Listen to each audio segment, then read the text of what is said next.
This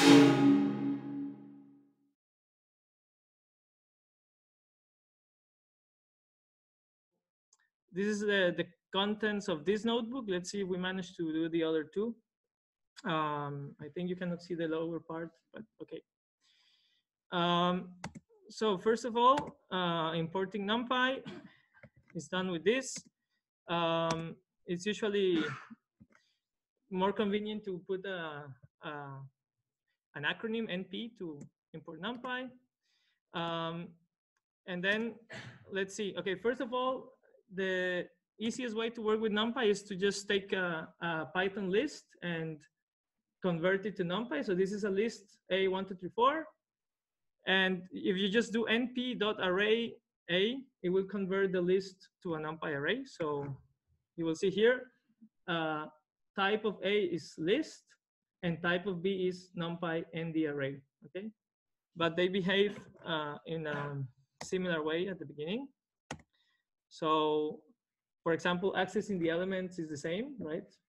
So just with a subscript, also the last element with -1, and that's it. The printed form is a bit different. So you can see that when you print the list, it looks like this. And when you print the array, it doesn't have the commas. I would say this is because when you print two-dimensional NP arrays, it shows nicely the matrix. Then, as I said before, in Python, a list can contain anything, right? So this is an integer, a float, a string, and a Boolean. While in Numpy, it's one single type. So it will convert all entries to strings if it's the easiest thing to do. For example, here, we had like a float, an integer, a string, and a Boolean. It converted everything to strings when you do NP array A, because it's the easiest way to have everything in the same type. And it shows you the type. So this means UTF-8, so 32. So basically it means a string. There are many types like this. You can also check the documentation. In this case, for example, look, I have an integer here, another integer here, floats, and np.py, which is the constant pi. It converts everything to floats. So it converts the int to float. And if you specify the type when you create the array, so you do np array, the list, and then you do int 32, for example, you will get the pi converted to just a 3. So it rounds down the number. It takes the floor. So this is how pi is converted to 20 here. And if you want more constants like pi, you can click on this thing and you get to the Python documentation. You have Euler's constant, gamma constant, whatever, golden ratio, all these things. For example, E. Okay, so now this is creating arrays without using lists.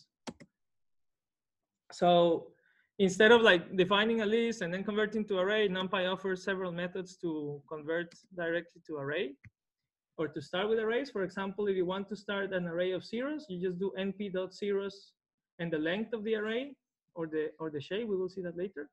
And you can also specify if the zeros are ints or floats. So if you do this, you will get 0 things. If you do this, you will get 0 floats. Okay. So this is very, very useful, and it's a bit more like the behavior, for example, in C, where you actually have types, and that's why it's so efficient. So the same thing for ones. You can just define np.ones and get a list of ones. And this one is useful when you try to do some array filled with some number. So you say size 7, filled with 5, float. If you want to fill with ints, you just put here int, or you can put string, and it will create strings. This is very useful for you don't have to do any loop like for I whatever element equal 5, 5, 5, 7 times. Like it's useless.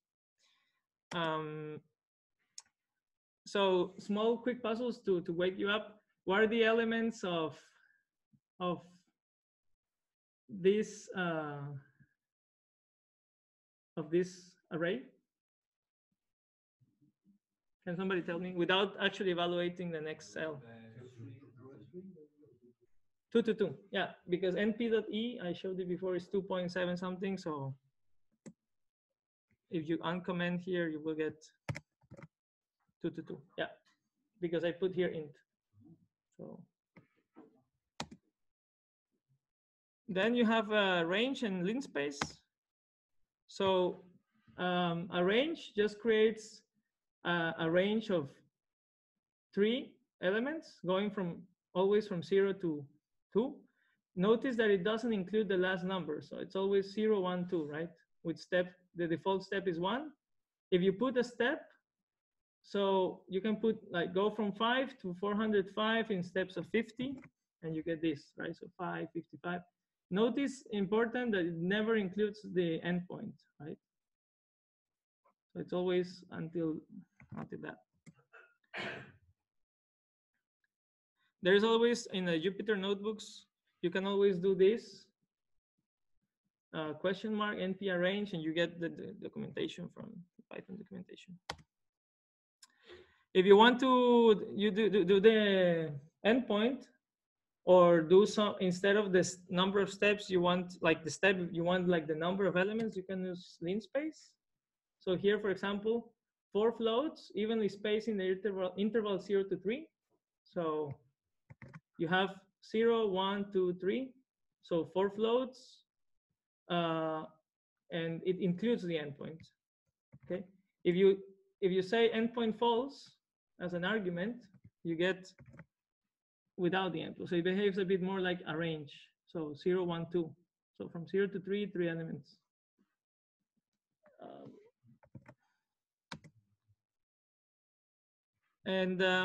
Yeah, another thing is that, well, just a small curiosity, which is completely unimportant, but if you do print, look that the array disappears, right? If you do print, you just get this. If you remove the print, you get array, okay? I'm not exactly sure why this was implemented like this, but there must be a very good reason. Okay, so here, 50 samples, for example, so it's very easy to create lists. And for scientists, a lot for example, in astrophysics, you need the logarithmically spaced intervals. So this one does that. So if you want an interval from 10 to the -2 to 10 to the 3 of size 5, you specify here the exponent. So you do np log space, specify -2, 3, so the exponents, and the number of elements.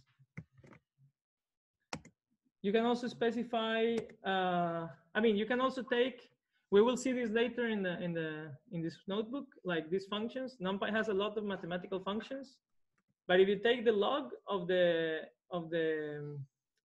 array we just created above, you will see that it's evenly spaced, right? So it's -2, 0.75, 0.5, 1.75, 3. So it's evenly spaced in the log.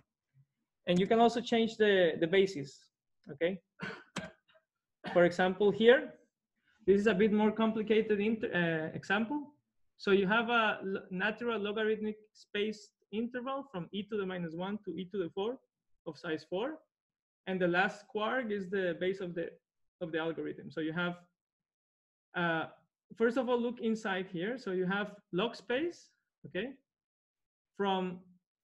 And I'm doing like a cancellation of a function. So it's a stupid thing. It's just to show you, right, how it works. So you have exponent -1, and then take the log. So it's the same as -1 to log of the exponent of 4. So it's the same as 4 elements, base e, okay? So it gives you an interval which is evenly spaced in basis e.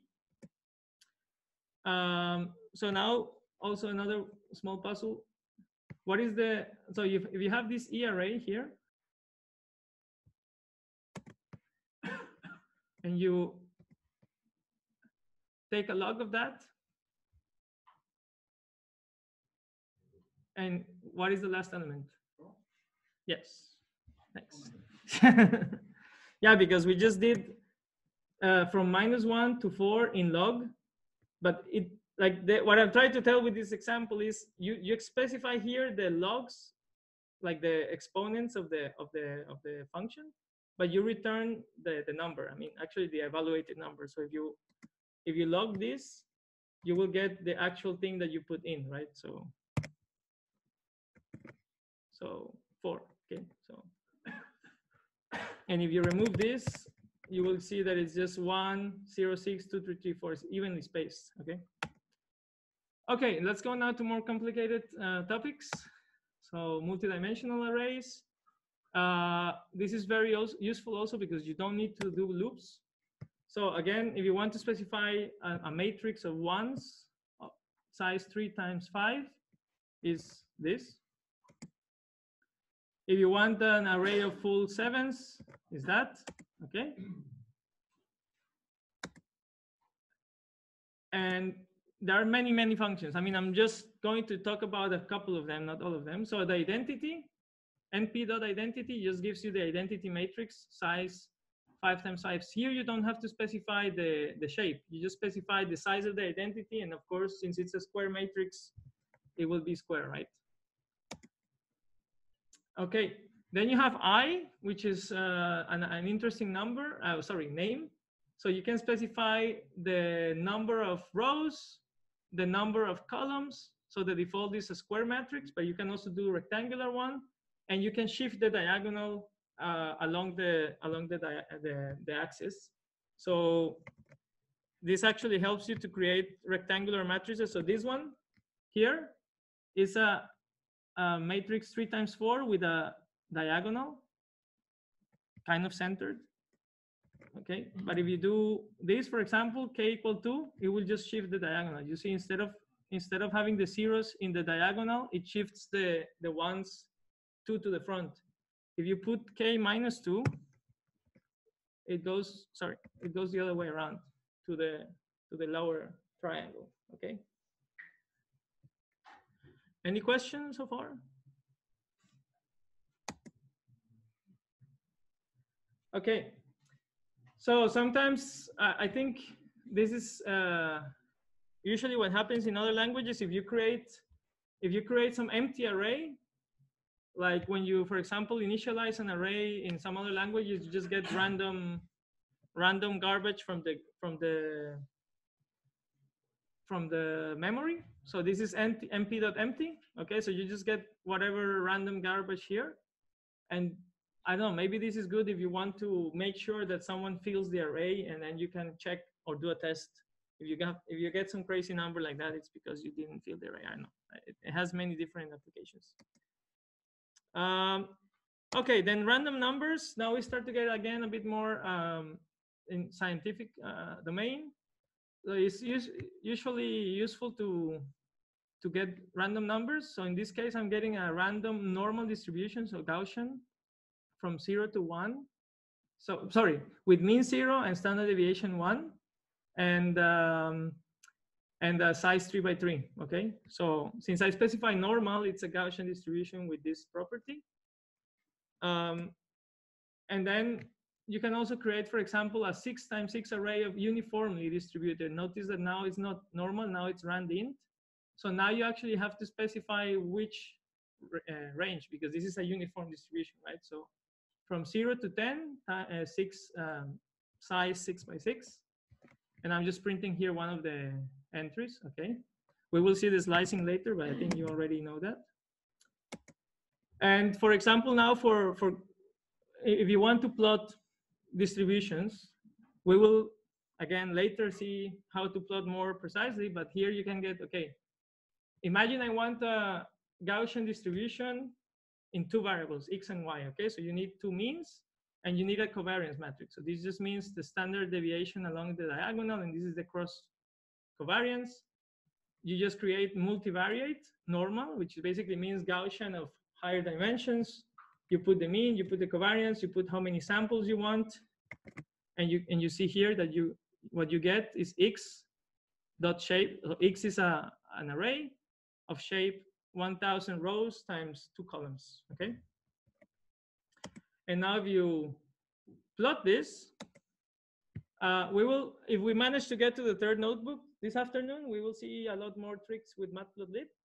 But first of all, for notebooks, it's very nice to use Matplotlib inline because you just specify this magic function once, and then you get the plot there. You import the Matplotlib pyplot like this, and then you plot the x that we defined before. So, and then you get this, okay?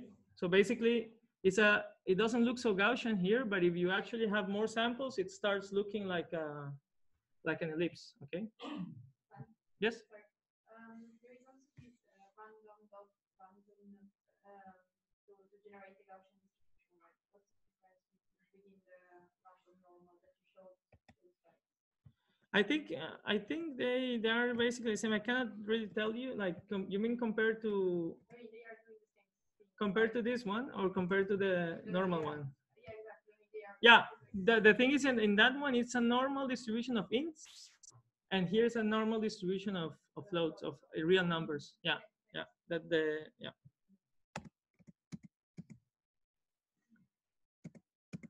Okay.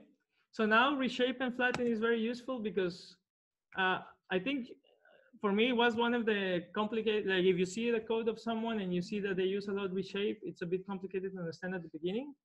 Also because we will see later broadcasting, which is more complicated even than that. So it helps you to reshape arrays. So let me print, I don't know if you remember the E array that we had before. So it was a one-dimensional array, right? So you do print E array. And you will see that with reshape, I just can convert this array, which is one-dimensional, to something 2 by 2, okay? So here's the array we had before, and now it's in shape 2 by 2. You can also, an old array that we had, this randmat was size 36, okay? So it means it has 36 elements. And if you put the shape here, you see that it has size 6 by 6.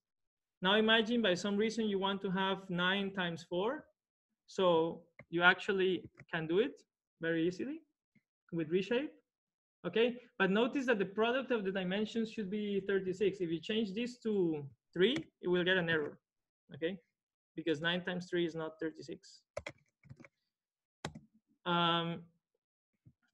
Okay.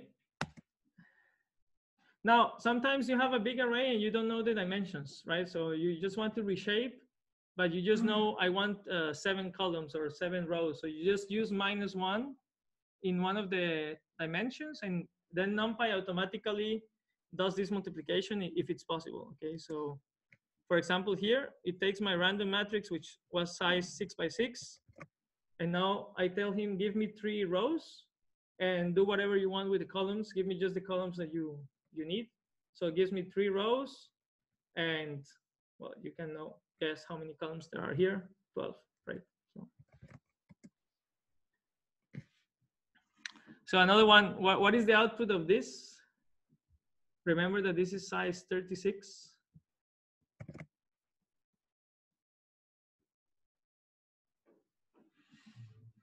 Could you show me what the one mat before? Yeah. So randmat is 6 by 6. Okay. And remember that shape gives you the dimensions. So what is the output of 36? Yeah, another one. 18. Yeah, exactly, because you want 2 rows, then Numpy takes 2 times 18 is 36, so it gives you 18 columns. Shape gives you 2 times 18, and shape 1 is the second element of shape. So you give 1 constraint. Exactly, you give 1 constraint. So if you print this, if you print the whole shape, is 2 times 18. Yeah. This works in several dimensions, right? So if you have 6 dimensions, you have to give all the dimensions that Numpy needs to guess the output. So basically, the dimensions minus 1.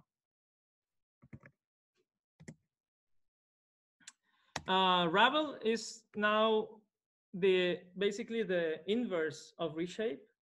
Okay, so you take an array which was one dimensional, you reshape it to be 2 times 2, and then you apply Ravel, and you get again 1 dimension. So it's the inverse of reshape. It just basically flattens the array. There is also flatten, and yeah, I couldn't really find the difference between these two methods, at least for the applications I usually use. So there must be some difference. I mean, there is some slight difference in the documentation, but it's basically the same thing. I think in higher dimensions it might be a bit different. Okay, transpose again. So another useful mathematical function. Again, you reshape 2 times 2, do the transpose, and then we can check. For example, here, look at this. So I'm saying E-array, reshape it to be 2 times 2, transpose it, give me the first column, second element, and tell me if this is equal to the reshape without transpose second row, first element. So if this is true, it's because the transpose worked. So that's it. I am not sure about the difference between the flatten and Ravel. You know? Flatten wrote on the copy and Ravel wrote on the view. Oh, okay. Thanks. Yeah, thanks. Yeah. Actually, I will talk about copy later. It's the governor for Okay. So flatten is on the copy. Wrote on the copy. A copy. You can modify the copy directly. And Ravel wrote on the view. So if you modify the Ravel array, you modify the original. Yeah, we will go to copy later because it's very important, this thing of copy in Numpy. I mean, you can have a lot of bugs because of this. So again, just to recap this small chapter, ndim of an array gives you the number of dimensions. So this means the element, so the size of the shape top tuple, right? So when you do shape, you get a tuple, right? 6 times 6. The size of this tuple is the number of dimensions. And the array size is how many elements this array has, okay? So this is that. So slicing, you know already for lists, I think you saw it yesterday. So this is a list. If you take the first 2 elements, this means start in 0 and go until 2. Until 2 means do not include 2. So 0, 1, which means 1, 2 here. Okay. Then take the last 2 elements of the list. So start at -2. So you count from the end, is -1, -2, and go until the end. So gives you the last 2 elements. And notice that sometimes it's useful to define variables if you want to slice in a programmatical way. So none is the same as leaving this thing empty, okay? So that's the same. You can put none or you can just leave this empty. Also here, leaving 2 to 6 is the same as 2 to the end, right? Because the list is size 6, okay? This is another check. I should probably use test in all this, but this is done, like the most useful thing of slicing is also the fact that you can take steps. So here is take the list from beginning to end, every second element, okay? So 1, 3, 5. Remember that the original list is 1, 2, 3, 4, 5, 6. So this just takes every second element like that. Yeah, the list starts in 1. This list. And the thing above, I'm just again recapping, is the same as 0, -1, 2. Okay, yes, it's very simple, but it's just important because we will use it a lot later on. Same thing, another option, same thing as none, -1, 2. Okay, so all these things are equivalent. So colon 2, 0, -1, 2, or none, -1, 2, or even none, -1, nothing. I mean, everything is the same. Oh, sorry, this is not the same because I removed the 2. This one is the same. Okay, so All these three options give the same output, okay? And one counterintuitive one is list colon colon -1, which means reverse the list. The logic is basically go from start to the end in steps of -1. So you can also do steps of -2. So you would, what happens if I do this? What do I get? -2. Colon colon -2.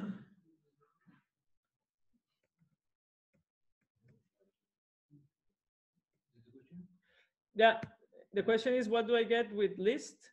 Semicolon, semicolon -2. By step to the step, by Exactly. from the end to the start. Instead, exactly.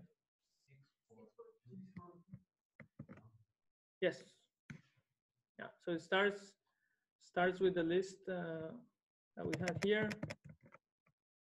6, 4, 2. Right. So if you want to start, if you want to get 5, 3, 1, you would do this, right?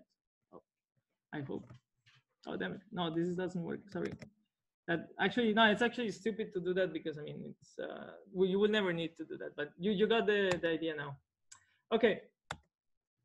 So this one is just the same example I had before, just with -3. Okay.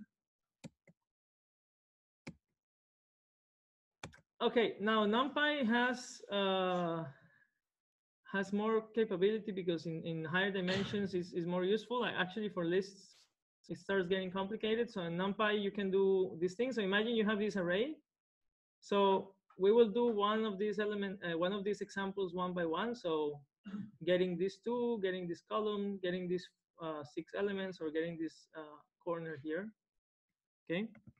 So first of all, let's get the array of the picture. I will show you later another way of getting this, but so first of all, how do you get, if you look at the picture, then I have to go. If you look at the picture, this is an array from 0 to 5, and every row is 10, 15, 20, 25, and so on, right? So a way of creating this array without doing loops is create an array from 0 to 5, okay?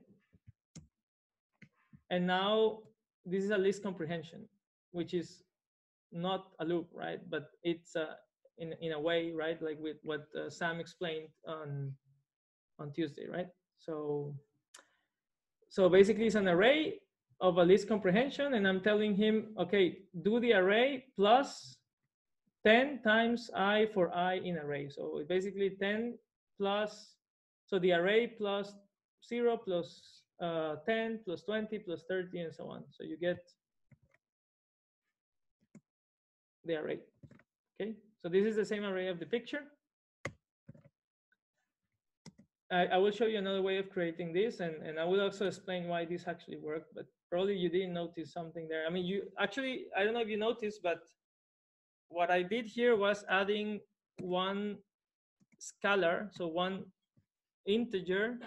I'm adding one integer to an array, and I'm actually returning an array. So this is not possible in C or in other languages. You cannot just say array plus a number, and then you get an array of that. Like, you would have to do another loop. Here it's automatically done, and this is called broadcasting, and we will see later how it works. So anyway, first column, fourth and fifth elements. Okay, quickly. First column 0, fourth and fifth. Remember, we start counting from 0, so fourth and fifth. This is the red part. The corner, you get it like this. It's very nice for getting corners because you just do 4, 4. So it means take the fourth row and the fourth column and then slice from there. Okay. The third column, you just get it by asking for all the rows, comma, again, remember the comma, third column. And finally, these purple things from the picture. So third and fifth column, every second element. So this means here, start in the third column, take every second element and give me only the third and fifth column, which I'm doing by slicing this in steps of 2. Okay. So I mean, you will see it later in the exercises. I mean, you just have to get used to it. But after it, if I guess most of you have used Numpy. If you don't, then this just takes a time to. Okay. How do you get from that array this one without looking at the next slide? I don't know. I actually probably you have it already there because you're not looking in slide form. So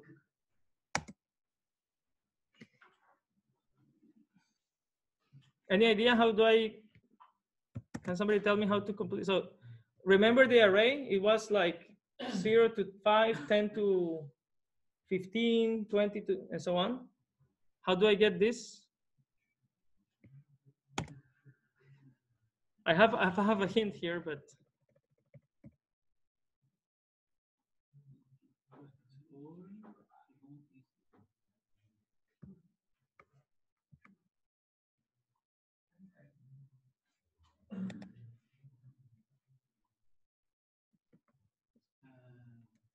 the array is called array 55, right? So if you print it, how do I get 3, 23, and 43? So how do I get that from this? 3, 23, 43. 3, 23, 43. How do?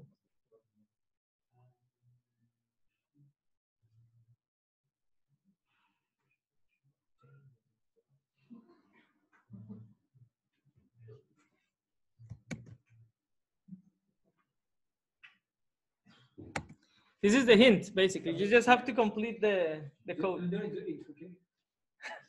I mean, the commas are not where they should be exactly. I mean, they're just a hint. It's just.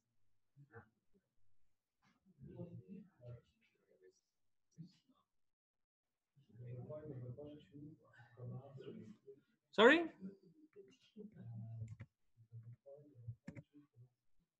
So double point, 2, comma, just 3. Let me see.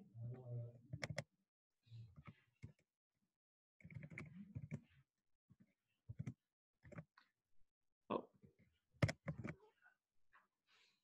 yeah. Perfect. Thanks. So you saw basically take the rows every second. So first of all, which column do we want? This one, right? So go to the fourth column. The first argument, the double, yeah. What it means all the rows. This means exactly all the rows, yeah, in steps of 2. So, yeah. So basically all the rows in steps of, so this row, this row, and this row, exactly. Okay. This and the other one, and then the third column, exactly. Okay. Yeah. So that's how you get this. Okay. Other slicing examples. For example, take all rows, every other column. I mean, for people working with matrices like me, like I work with matrices all the time, it's very useful. But yeah, and now this is what we said before.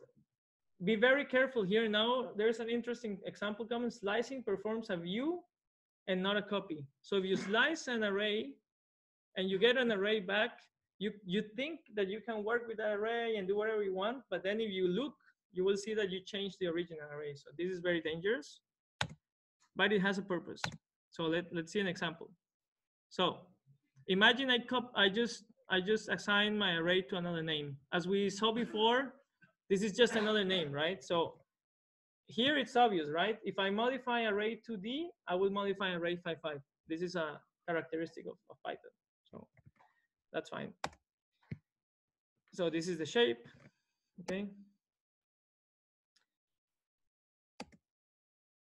Now I'm doing a complicated slicing just to mess up with your brains while we say this example. So I'm defining 2 slices. I'm slicing the rows. What I want to have is actually the center of this thing. So I'm slicing the rows starting from the second row, so 1, until the shape of the array, so 6 minus 1, so 5. So I'm actually going from 1 to 5 in the rows and in the columns. So I'm trying to get like the center of the array, okay? You will see in a second. So I call this array to the center, okay? So when I apply these slicers here, this is a slice object to the array to D, I get the center, okay? Do you all know what I mean by center? Yeah, it's just the center, exactly. Okay, I removed basically all the border.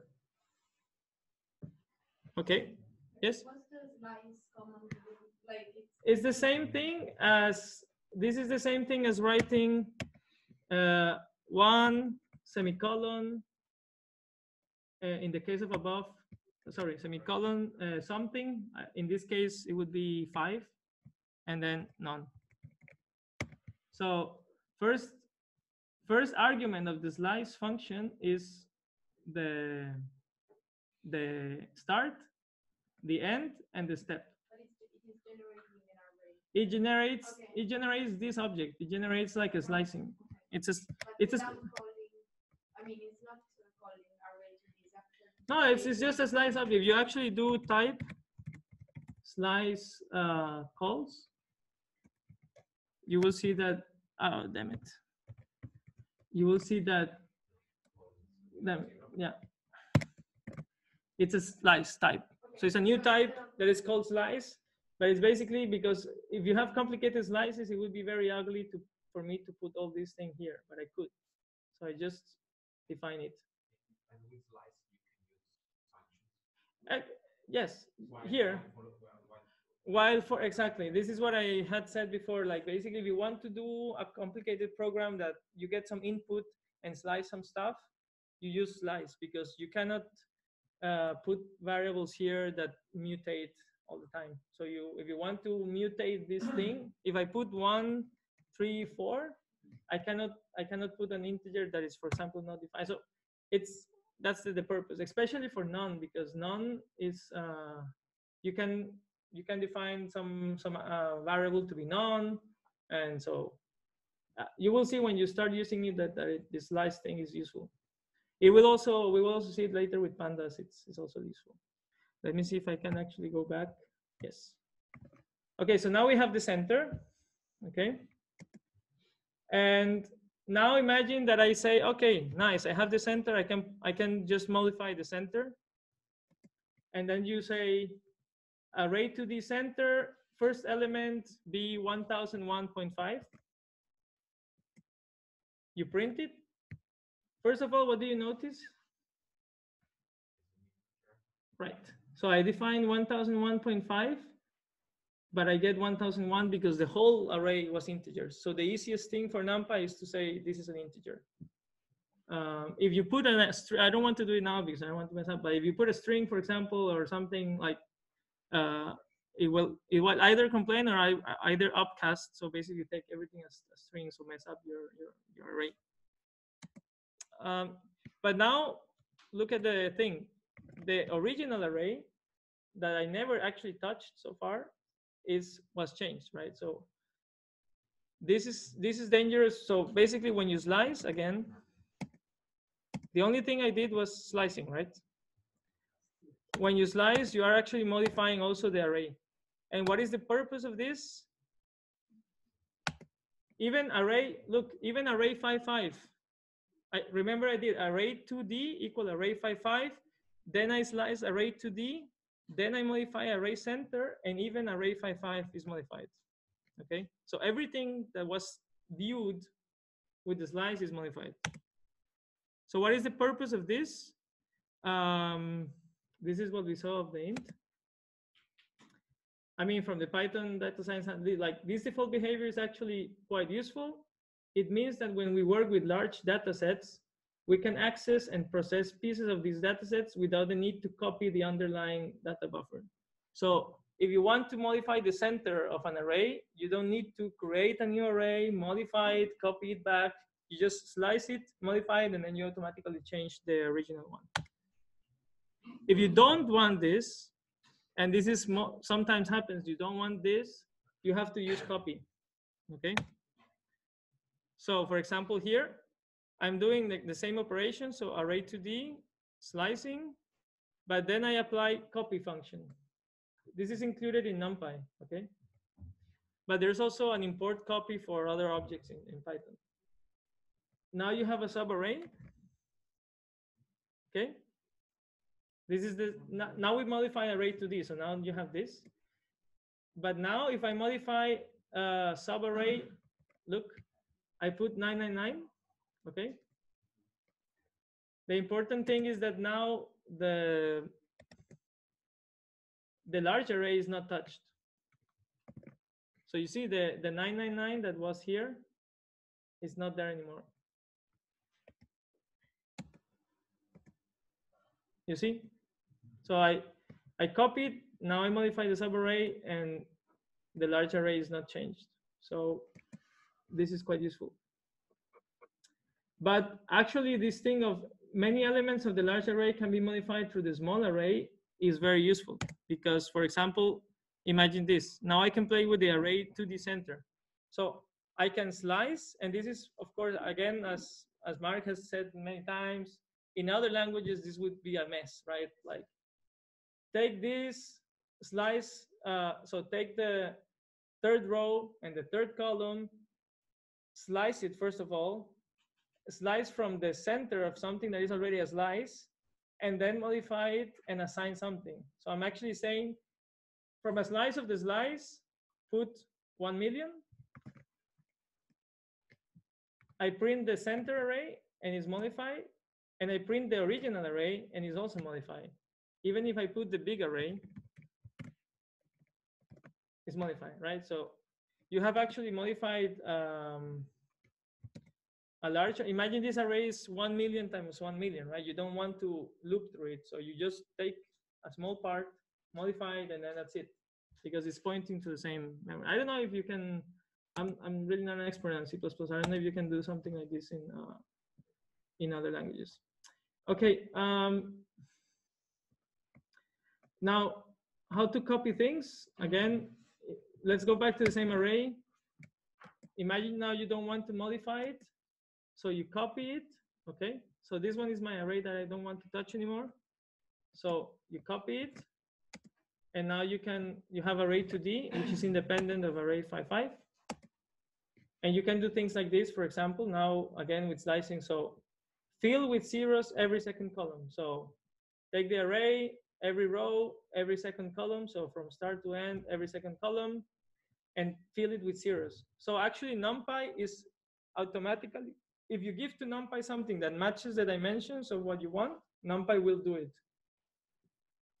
So in this case, I'm telling to Numpy, and look that the slicing is also in the argument, but also in the assignment. So I'm telling to Numpy, slice my array, and I don't know the size of that thing, right? So I don't know what to put in there, but I know that I can ask for the shape. So I slice it, take the shape, pass it to zeros. So basically now I have an array of zeros of that size that I don't know, and I can actually modify the array.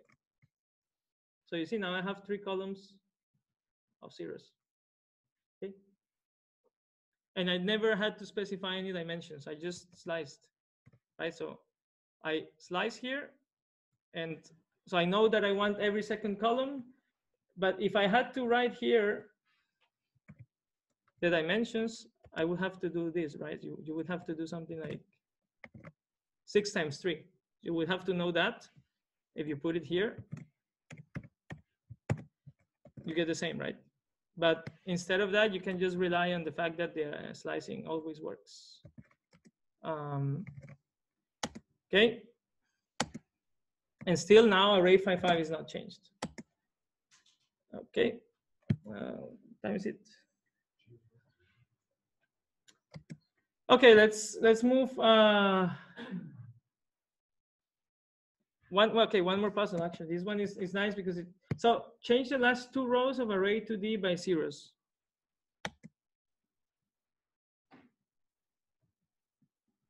You don't even have to specify an array if you want, because NumPy, if you give if you slice something and you give something to NumPy that has compatible dimensions, and we will see what that means later, NumPy will automatically fill it. So how do you change the last two rows of array to D by zeros? Okay, so you do array to D.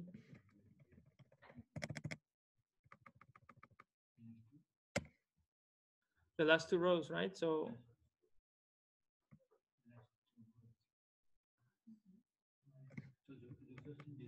And all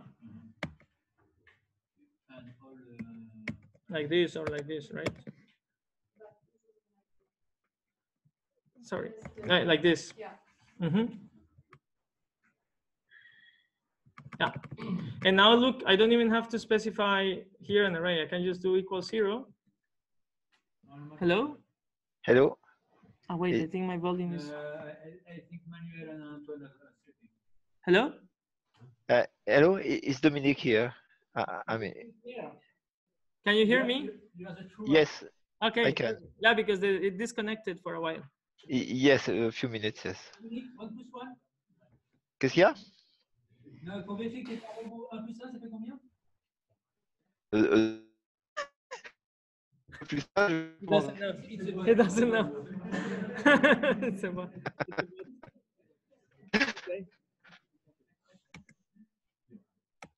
Okay. Now, so when is the, let me see, when is the break? Supposed to. Okay, so I think we managed to finish this notebook.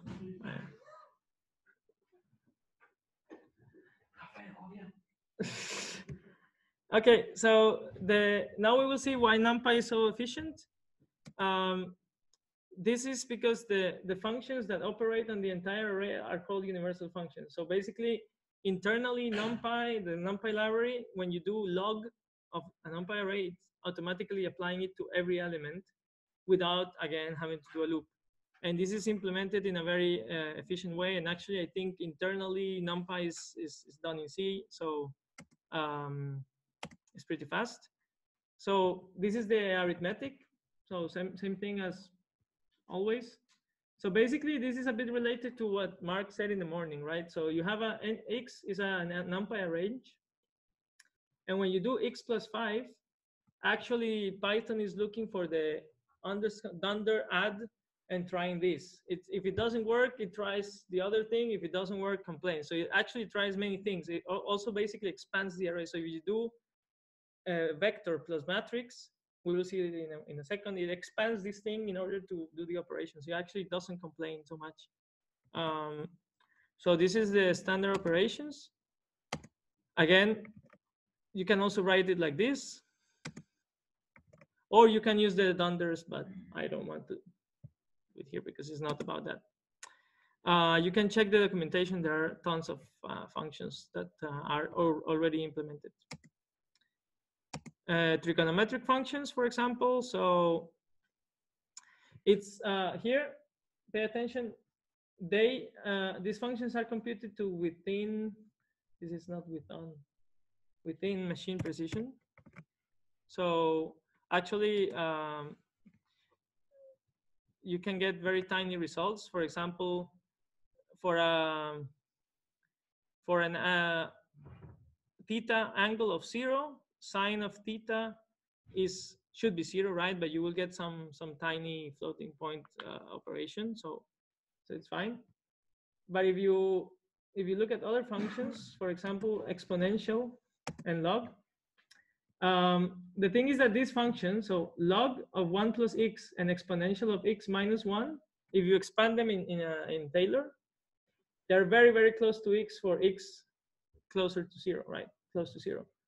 So if I create an array that contains 0, 0.1, 10 to the minus 12, and 10 to the minus 14, and I evaluate with the standard operation exp minus 1, I will get 0, and then I get some stuff, but then I get a bit of garbage here, 889, 9992, but actually the number, there is a function called x minus 1 and another function called log 1 plus, which do this operation in a more precise way. So actually what you get back is roughly the same array you put in. I mean, it's again for very special applications, but what I'm trying to say here is that all this usual stuff you get, which can be basically random, I mean, these digits here, you don't get it when you use these special functions.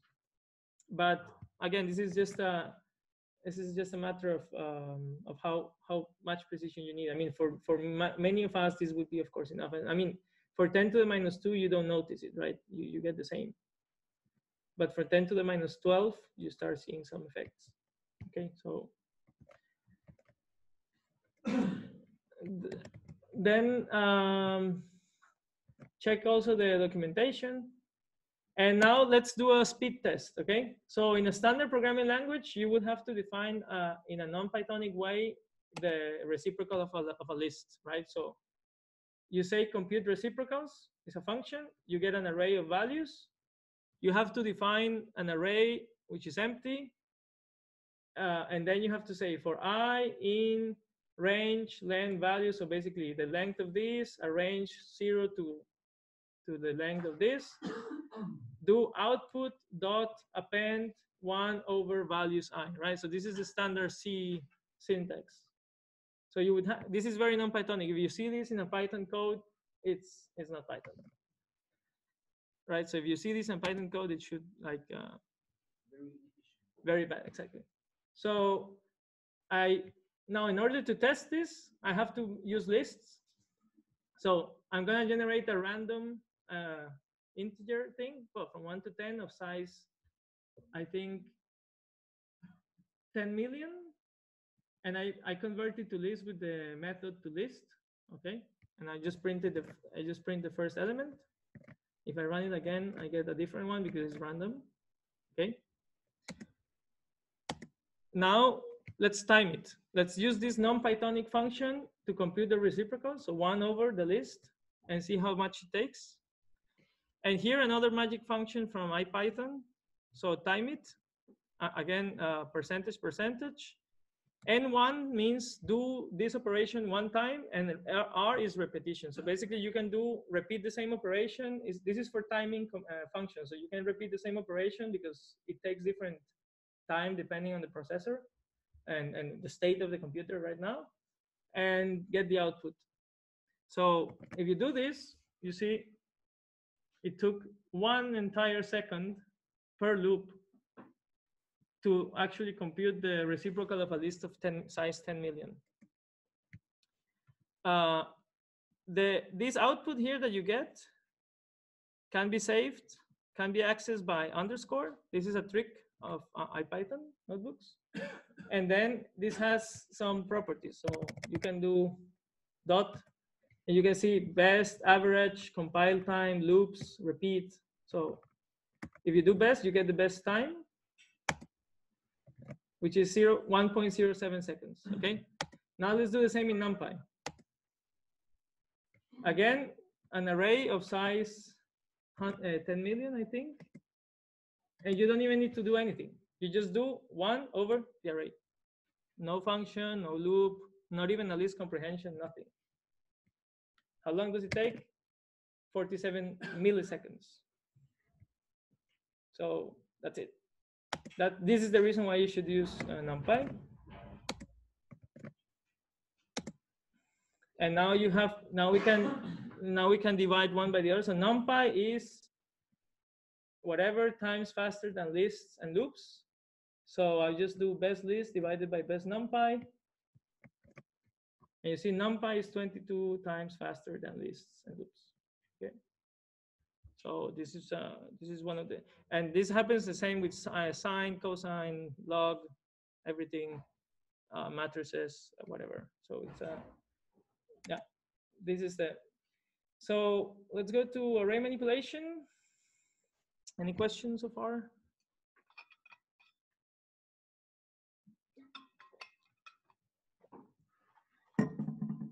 So broadcasting is what we have seen before.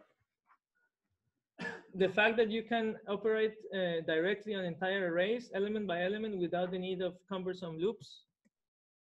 So U-funcs, what I said before, they're all addition, multiplication, and so on are also U-funcs. But also log, sine, cosine, all these things are U-funcs. So anything that is acting on arrays. So again, look, for example, to the first simple case. I define a scalar, so a simple int. I define an array of ones, remember, size 3 times 5. And I can do ones plus 5, and I will get a matrix. Oh, what happened? It's getting slow, my computer. So you see this is the trick, right? So you have a number and you have a matrix. If you do matrix plus number, you get a matrix, okay?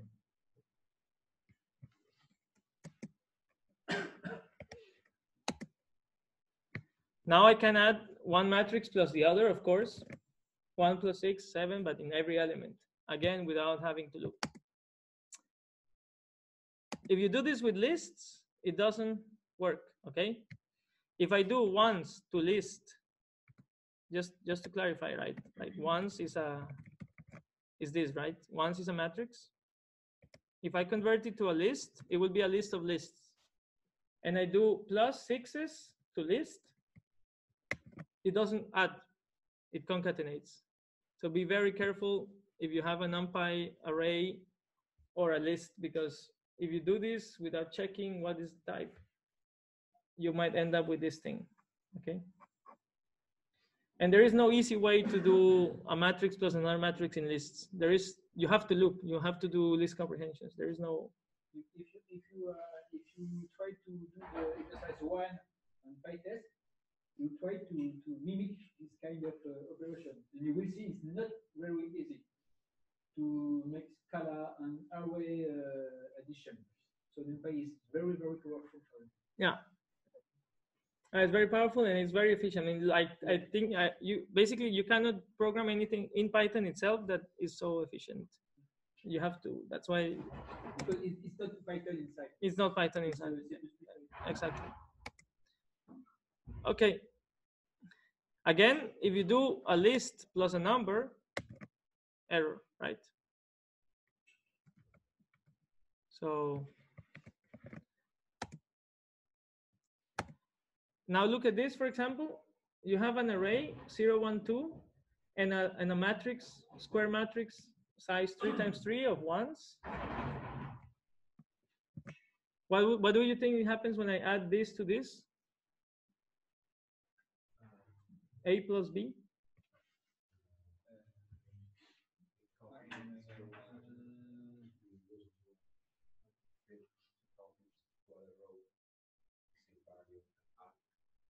Each row is one. It's 1, 2, 1, 2, 3. Right. 1, 2, 3, 1. Exactly. 1, 2, 3, 1, 2, 3. Yeah. What happened, and I will show you a picture later, is that basically Numpy takes that array and copies it to match the other dimensions. So basically it looks, if the dimensions match, you will see in a picture in a second. So the array A has this shape, 3 times nothing. That means it's a one-dimensional array because it's 3, size 3 in one dimension, 0 other dimensions. It's one dimension, size 3, while array B is 3 times 3, okay? So what Numpy tries to do is to extend this guy that is missing a 3 to 3 times 3. It just basically copies the array in such a way that they are compatible and then they can be added. Has to be at least one There has to be a one dimension that is exactly. So I tried to put here the rules from the documentation, but it's a bit maybe not too. It's very tricky to understand. It's very difficult to understand, but let's look at the picture. Yes. Yeah. So if you have an array plus a number, it just extends the number, the scalar, into an array and adds. If you have a matrix plus a row, extends here and adds. If you have a, now this is, we will see in a second, like if you have a column vector, which you can actually define, and a row vector, it expands in this direction, and it adds. So it's another way of creating arrays without looping. Like if you wanted to do this matrix 0, 1, 2, 1, 2, 3, 2, 3, 4, in list comprehension, you will have to do 4, 0 in that, and then some I value that moves, stuff. But here you just, if you understand this, you can actually create arrays very quickly. In fact, it expands the dimension of the last one. It expands the dimension on the left according to the rules. So The example, if you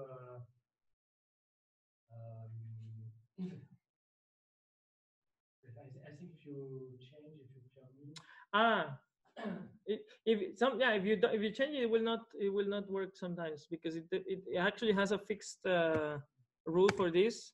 So if they differ in the number of dimensions, so the shape of the one with fewer dimensions gets augmented on the left with one, so the shape only. So basically, in this case here, this is the one with fewer dimensions. So the shape gets augmented on the left, which means padded with ones. But basically, so this means it adds like a. I'm not sure about this left anymore. No, I think it's padded on the left in the sense of rows. Because, for example, it takes like a scalar to a 1D array, but as a column. And but it's a bit difficult to understand, like especially if you like reread it. But basically, what you were asking is more or less this one, because you stretch in the dimension to match the size of the other array. So in this case, if you invert them, I mean, we have the example here. I think if you invert them, it will not work because they are not compatible anymore. So basically here, look, you have an array. If you can create the array, which is 0, 1, 2, okay? But you can create a row vector. So a row vector in this case is just the row of a matrix. In order to do that, you can take X. This is a trick, okay? And a slice. So this is the same as doing none, okay? So exactly. So it's basically saying add a new dimension on the left. That's what I meant with padded. I would like to know if you write row plus row transpose or row transpose. Yeah, exactly. Let's check it. Yeah.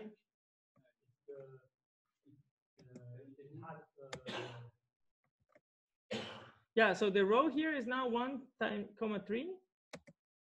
Let's do a column vector. So it takes X and converts it in a column vector. You can actually see it's a column.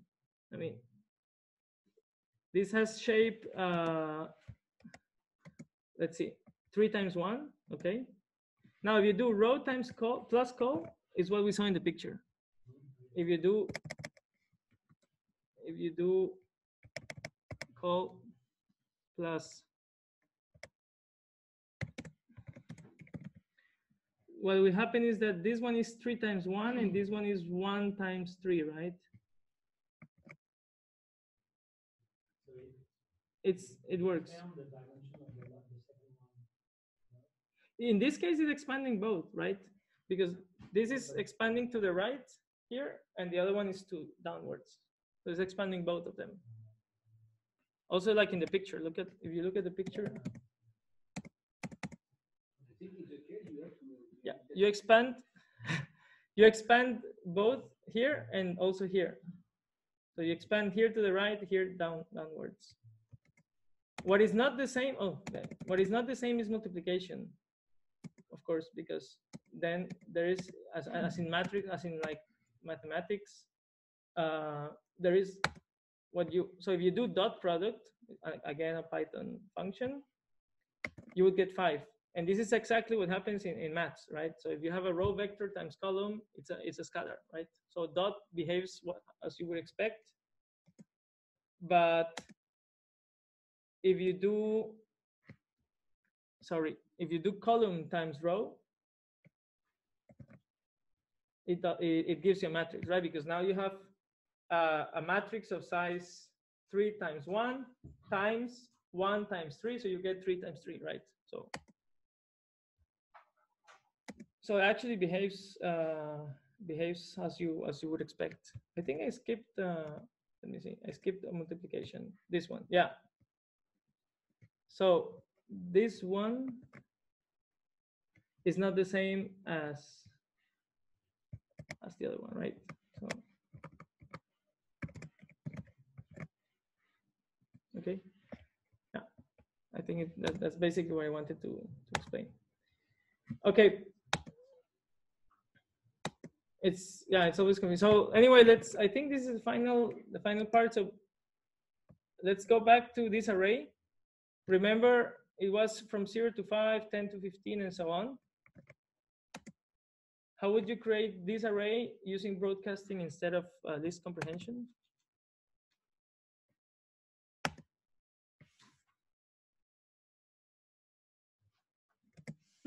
I have here some tips. I mean, this is how I did it, but you might have a much better solution. You can start with array 5b, which is an array of 0 to 5.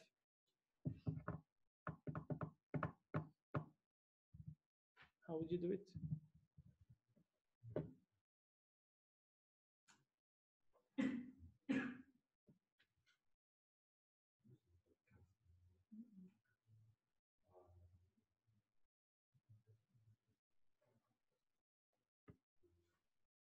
The famous arrays 1, 2, 3, and add 10 to each row.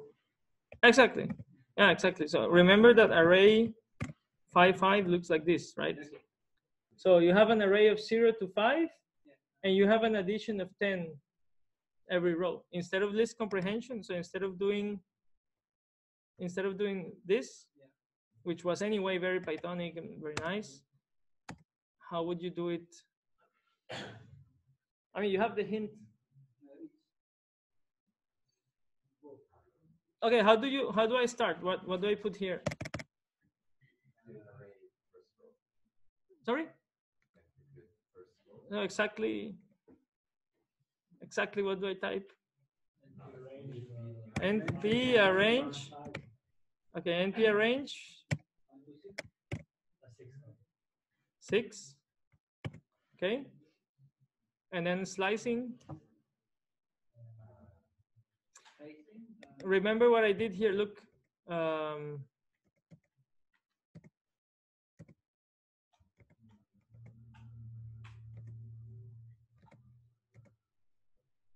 I converted a list to a matrix. So with new axis.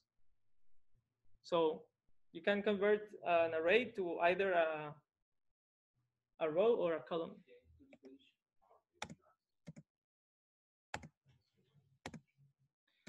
So in which direction do we want?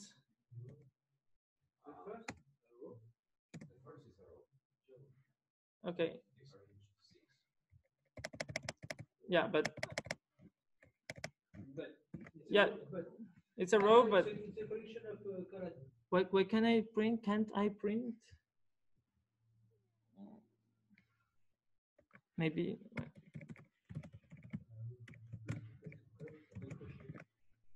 So yeah, like this, but is this?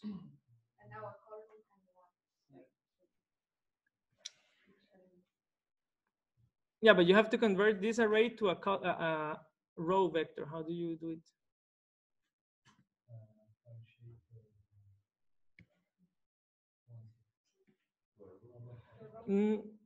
Yeah, reshape could be an option. I think. Let's see.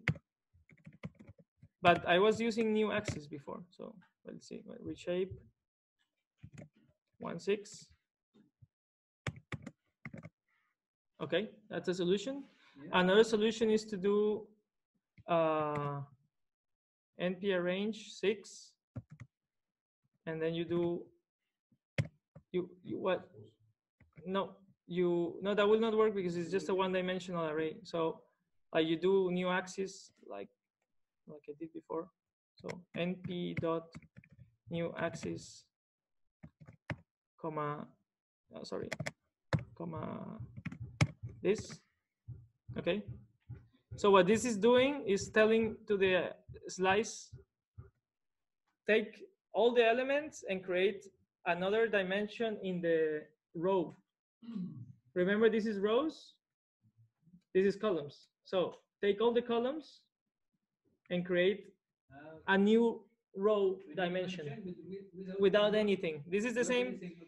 Maybe it's easier to understand if you put here none. Okay, so basically this is mean create a new dimension row with all the colors. Exactly. Now we need the array of 10. What should I do?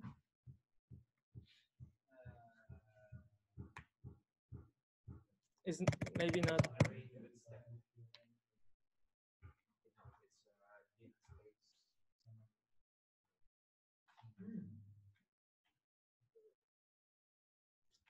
What do you need? Like which is the addition that you want to do? Huh? It has to be a column vector. It has to be a column vector, but what are the elements? Sorry? 016? No, why? I mean, I just want a row, and I want every time to add 10. I just want to add 10 to everything, right? So if you look at this goes to from 0 to 5. I just add 10 at every level, right? I'm just adding 10. I don't need 15 or anything.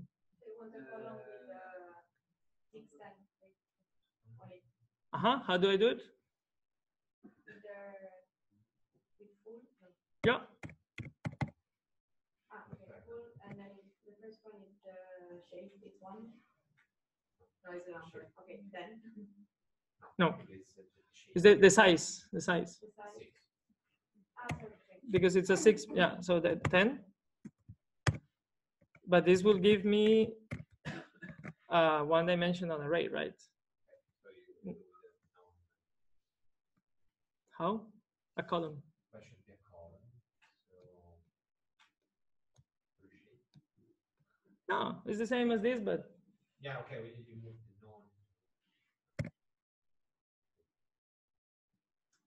semicolon, comma, none, and then that's it, right? Okay. And now you do array 10. So whatever, it's the same, but I just do array 5b plus array 10. Ta-da! Oh, there's a mistake. Yeah, it's not. You need.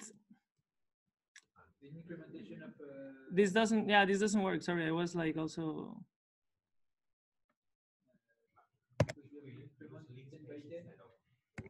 Mm-hmm. Wait, step of 10. Yeah, 060. 0.5 by 10.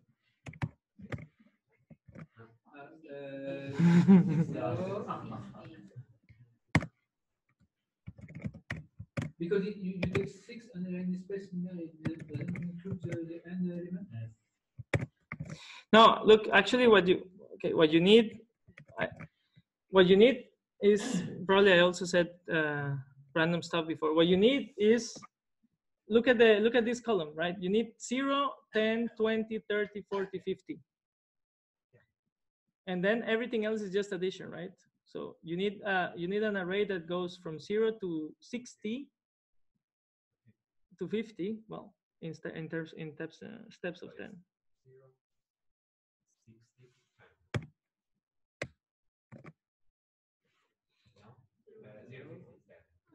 Yeah, remember this one includes the endpoint, but no, because No, because Okay, 10 is the number then of you have the- twice.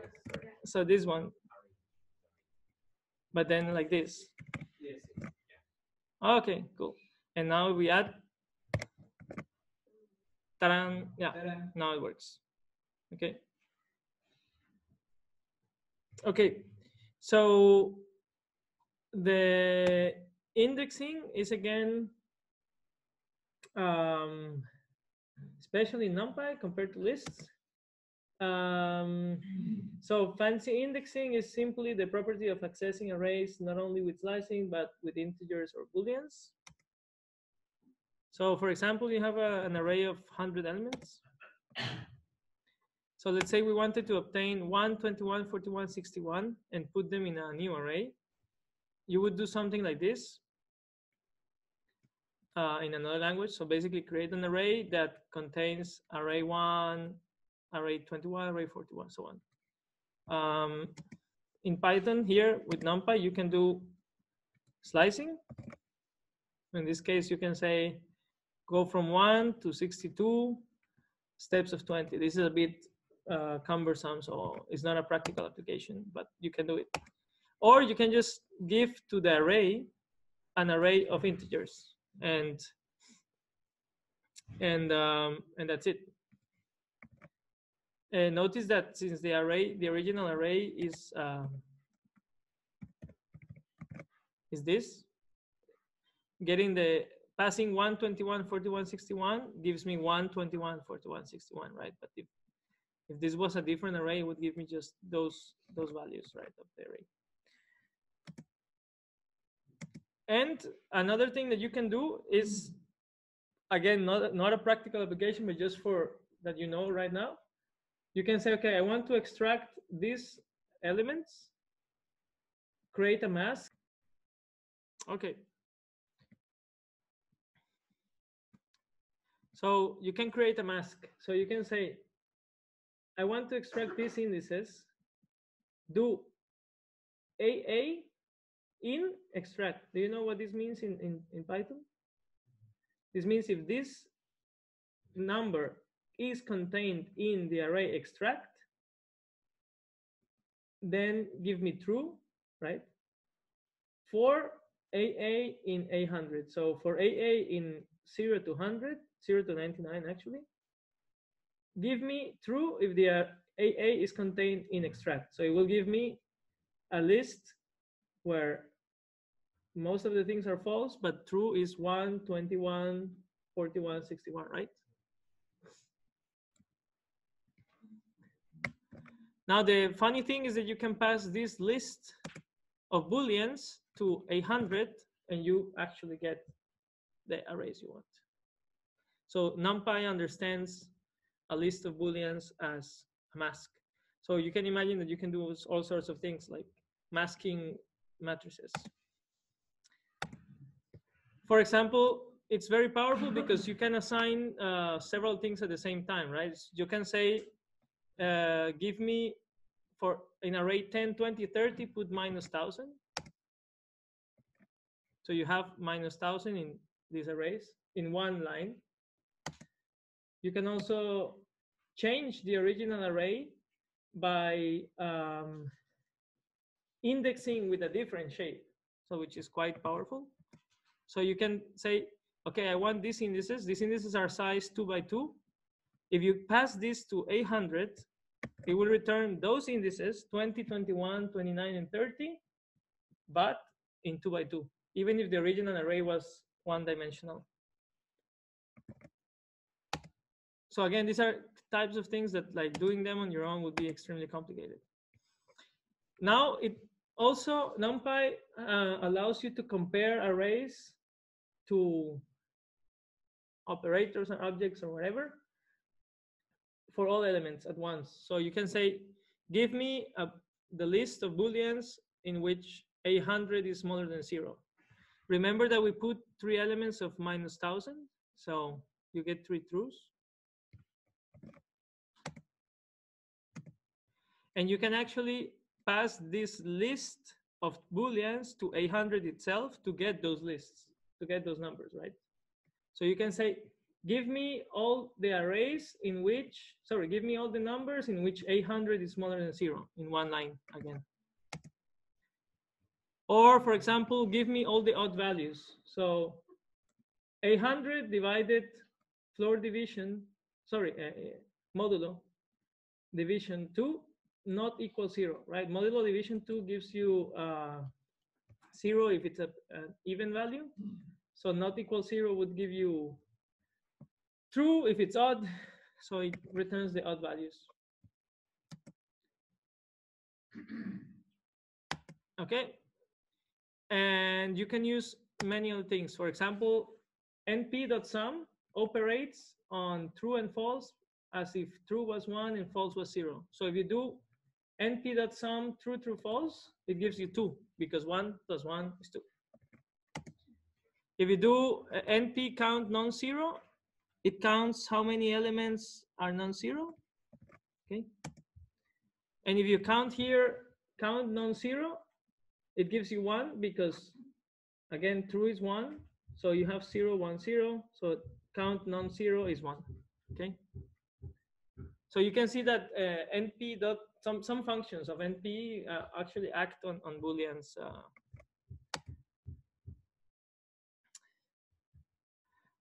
Okay, how would you use the array 800 to sum all entries from 90 to 91? So you have 800. You have here the last things are 90 to 99. How would you, using this mask and using np.sum, how would you get all the sum over the numbers from 90 to 99?